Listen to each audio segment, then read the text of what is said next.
Much for the invitation. My name is Camilo. I'm Camilo. I mean Juan Camilo, John Camilo. Camilo in English doesn't exist, I guess. I'm from Colombia. I was born in Colombia, but I live here for 16 years. For 21 years in Spain. I wasn't supposed to be here because I'm not part of Speakers University, actually. But a friend of mine, Lance Constantine, the founder of Speakers University, called me because he couldn't come. So he told me, Camilo, can you make me the favor? It's the necklace. Okay, it's this. Okay. I'll take the other mic.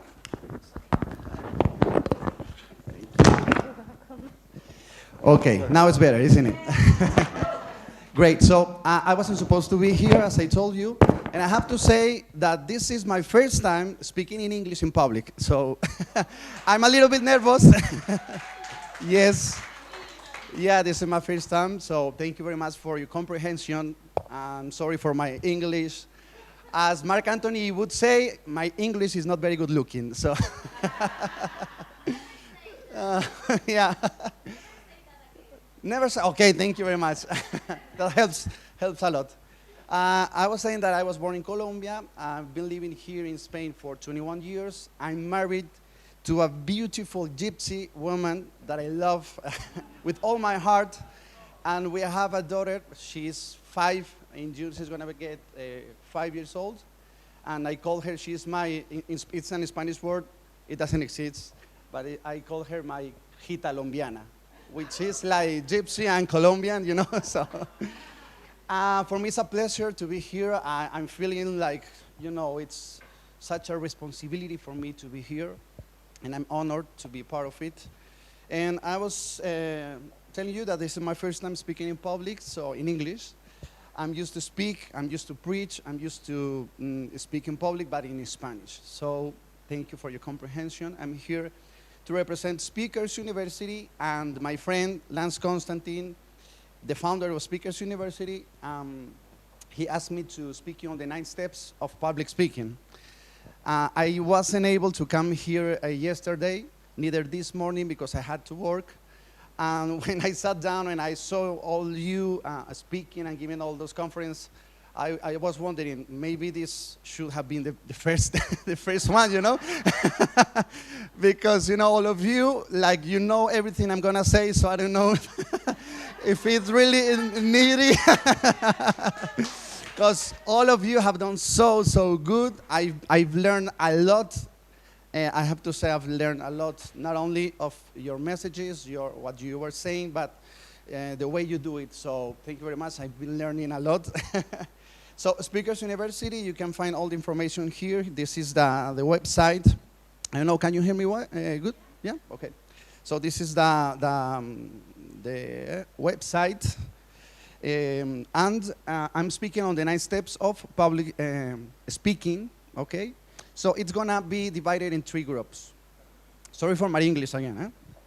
How can I switch it? Is it? Oh, okay.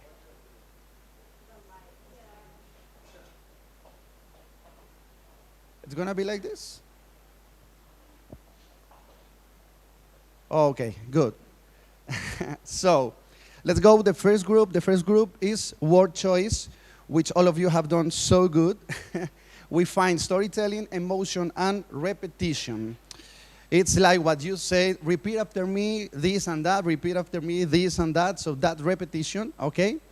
But let's begin with storytelling. This is the art of the art of storytelling engages audiences members from start to finish. For example, Sylvia, I don't know if she's here, she's not here, she told us her story. And all that she did was telling us her story, and that was great. Because I just wanted to go to the bathroom, but I couldn't. Because I needed to know how it would end. So she's a perfect example, and I have to say I will take advantage of all what has happened here because you have made me such a great favor because all of you have been good examples. So the art of storytelling engages, this is the word, engages audience members from start to finish. Storytelling is a mental picture story with a moral ending. This is important because people will keep in mind and they will go home with the last thing you told them, you teach them. Okay, so you need to finish like up here, you know? You need to have a moral ending, which all of you have done. And thank you once again for that. Then we have emotion. Emotion within your speech inspires a heartfelt reaction through positive word choice.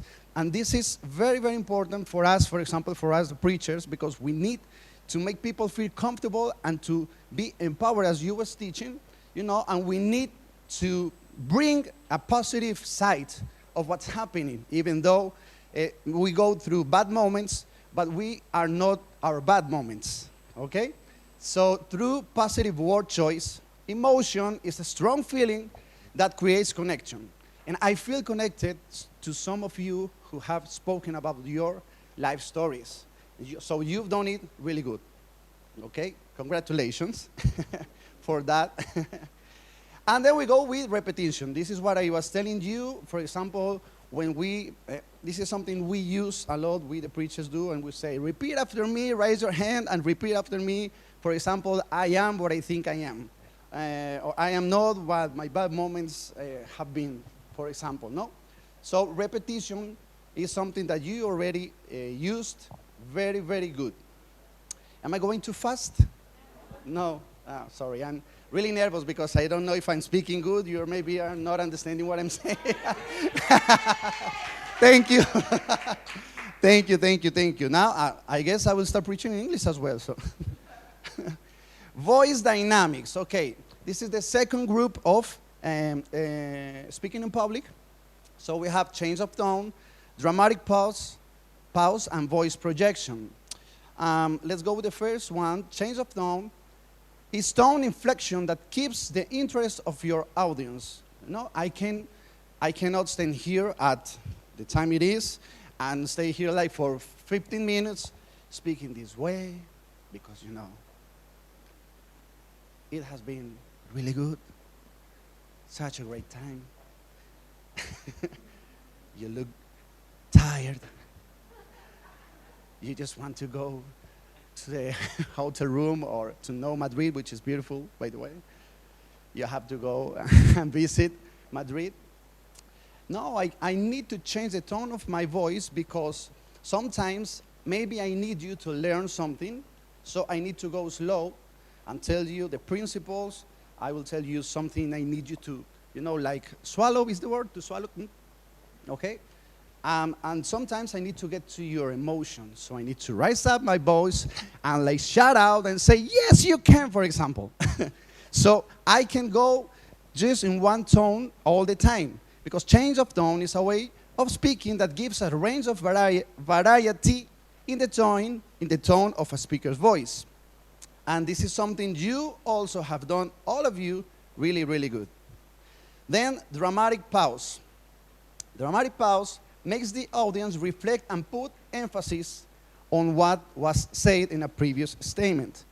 So when you have something really important to say, you know, like the core of your message, you need to say it and wait like for 3 to 5 seconds, but do not do this like you say the word and then you start 1, 2, 3, 4. No, not this way. You need to flow with what's happening in the crowd. So you say something which is really important for you, you look at the people, you stop for a moment, and then you repeat it again, okay? So this is dramatic pause, because if you start speaking and speaking and speaking and speaking, and all the time you're saying things, and all the time you're trying to feel those voice, those silence, which make you maybe uncomfortable, people won't understand what you're trying to say. So you need sometimes to just stop, say something important, and make just a dramatic pause. Pause is it say? Pause? Pause or pause? Pause. Thank you, I'm learning, I told you. Dramatic pause is a short moment of silence of 3 to 5 seconds between a word or statement that creates an intriguing suspense, okay? Then we go to voice projection. Voice projection is the ability to make your voice create a climax moment during your speech that leaves audience members at the edge of their seats.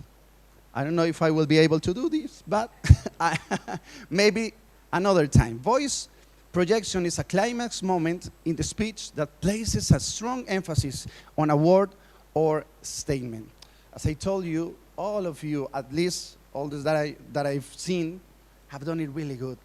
You know, there's a moment in your speaking time when you have to say something that people want to know more about it. They need to, because you carry a message. All of you have a message. And people will see and they will learn what you're trying to show them through how you do it. You are the most important part of your message. So you need to take the people, you know, like they want to know more about what you're trying to say. And voice projection is a climax moment in the speech that places a strong emphasis on a word or statement. Then we go to body language. We have hand gestures, eye contact, and facial, I don't know, expressions, okay? Hand gestures, many times we don't know what to do with our hands when we are speaking to a crowd. It happens to all of us. Don't feel ashamed or shy, don't feel guilty, because it happens to all of us. So that's why many times we love using microphones, because at least we have one hand with something we can hide behind. Many times people, when they have to use a microphone, they use it like this way, and they are behind it, and they are hiding from the crowd. And this is the place they feel safe, you know? Many times, with the preachers, we hide behind the altar, and we are like this. We don't want you to see me. We don't want you to look at me. I'm just here behind what I'm trying to say, you know? So, hand gestures, you need to be open to the crowd, okay? You need to be open. You need to welcome them with your hands. You need to know what to do with your hands when you're trying to say something. That's something you also did really, really good. Okay, so with your hands. Don't be nervous. You can do hand gestures, but not too much, because it will distract the people, okay? Now I have a microphone, I have these things, so it's good for me because I'm hide behind, behind this. But you need to be in control of your hands, okay? You need to be open. This is how I would resume it. You need to be open to the people. You cannot go like this or this all the time, because it's like I'm closed. You won't get to the people like this. You need to be open. I have to use the microphone, but if I wouldn't, that's what I would like to use. I would have my hands like, you understand, this is what happened to me, okay? Sometimes you are high, sometimes you are low. I'm using my hands, and for sure, you will remember more what I've done with my hands than what I've said. Many times, okay? So use your hands to help to get the message. Hand gesture is a movement with the hand to express a specific meaning, okay? Then we go with eye contact. Not much to say. I guess that I've looked at the eye of at least 2 or 3 of you. You know, when I have to speak to a big crowd, I have like, this is a tip that I use. I take out my glasses so I can see anything. Maybe the light is in front of me, and I'm not looking at anyone, but I'm looking to everyone. You know? So I do like this, and I start saying my sermon or my whatever, and I'm talking to all of you. I can see you. But you know, many times you feel like people are looking at you, and you feel like, oh, so I don't know what's the word. Like in a jail, you feel shy. You feel okay. So if you use glasses, you can take them off, and you will feel maybe more comfortable. But you need to look. I also used to speak to small groups, and you can't speak to a small group. I will use my friend, and you can start all the time speaking to him. You know, many times you are trying to speak to a group, and you feel comfortable looking at only one person. And maybe you are making that person feel weird. Like, is it all for me? What did I do? Am I guilty of what? So you need to look at the eye of at least 2 or 3 people. If you can, to all of them. I'm looking even to those eyes, to his eyes, to all of your eyes. At least I'm trying to. So that's something you need to do, because the moment you look at some people, some person's eyes, it's like they get the message. They get involved in what you are doing, you know? You get close to them, you connect to them, okay? Because when we speak to a crowd of people, it's that, people. And people connect to you not by what you know, but by you. How do you connect to them, okay? I will use them because I don't see. If not, okay, let's go. So eye contact. And something, as I was telling you, not more than 3 to 5 seconds, because maybe you will make that person feel like uncomfortable. Why are you looking at me? What did I do? I guess this is the final one. Facial expressions make your presentation become more believable to your audience. Facial expression is a look on somebody's face that conveys or inspires a thought or emotion. Can I tell you something, just to finish? Get used to smile. Get used to smile. Because when you smile, like, people see you closer. They feel comfortable. Maybe they are having a bad day, and just with your smile, they feel good. They will feel better. And if you are here, and I'm trying to teach you, not teach you because you already know this, but just to speak on how to speak in public. But if you do it smiling, if you do it with your hand that accompanies your message, it's going to be more effective to the crowd, okay? So, for example, I would say, every time you try to speak to someone, of course, if you are talking about something bad that happened to you, in order to use it as an example, you won't be smiling. I don't know if I'm making myself clear. But if you are trying to say something, we before spoken about to use positive words. So if you use positive words and you are not smiling, you are like lemon. Lemon. Does it fit in English as well? Lemon face. It won't get to the people. Lemon face. I've just invented. Okay. I need to do something because I've never spoken in English in public, so this is kind of a joke. And I don't know if it is solved. Okay, that's solved. So I hope it may have been helpful for some of you, but as I told you, you already do it really, really good. I really believe that I would have needed to be here the first. But well, all of you do it really good. So thank you for your time. We are enjoying. Thank you.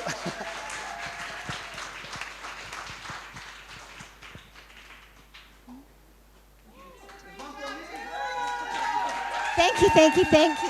You did so great. We'll just come over here and we'll take a photo. Like this.